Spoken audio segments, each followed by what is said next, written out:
Okay, so 2008 Yukon. I'm going to remove the headlamp and replace the light bulb. And I have to take out A, B, and C, which is back in here. You can't see it. You have to access it through the back panel.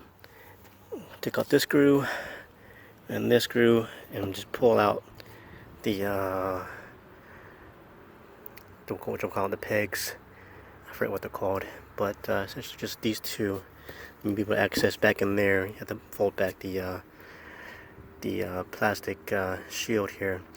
My wheel is turned probably to the incorrect direction, but I'll see what happens.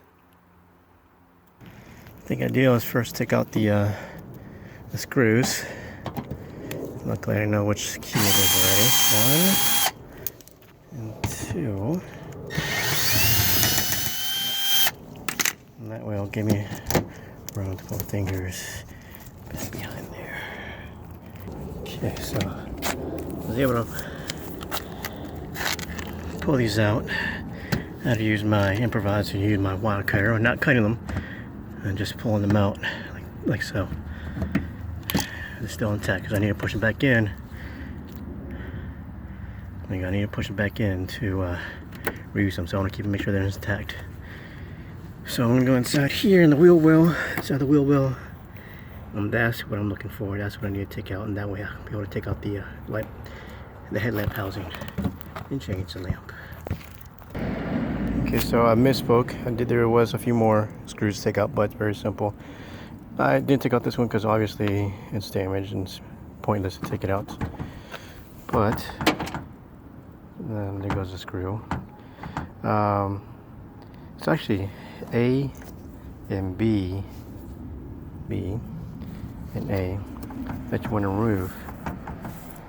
I'm going to release the housing, and then you get 1, 2, 3 parts of the grill that would help in removing the housing. So this is the housing. It's just a matter of wiggling it and pulling it out and pulling back and wiggling at the same time. It'll pop out. Of course, relieve the stress on that and make it easier. Just take out some screws of the grill top all the way to the side.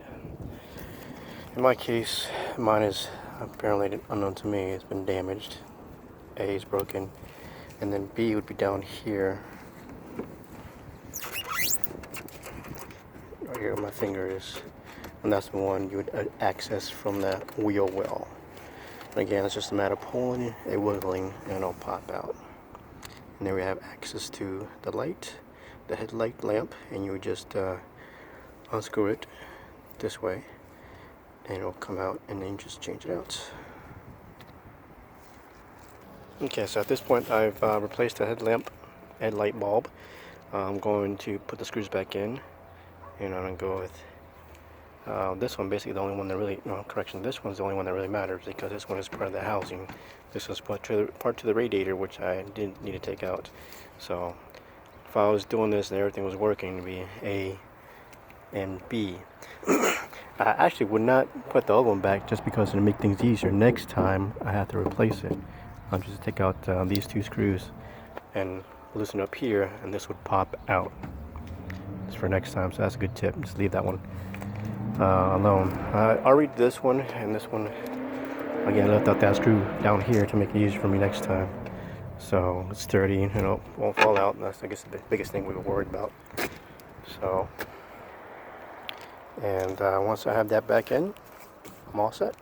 Good to go. This is me just putting it back in to place.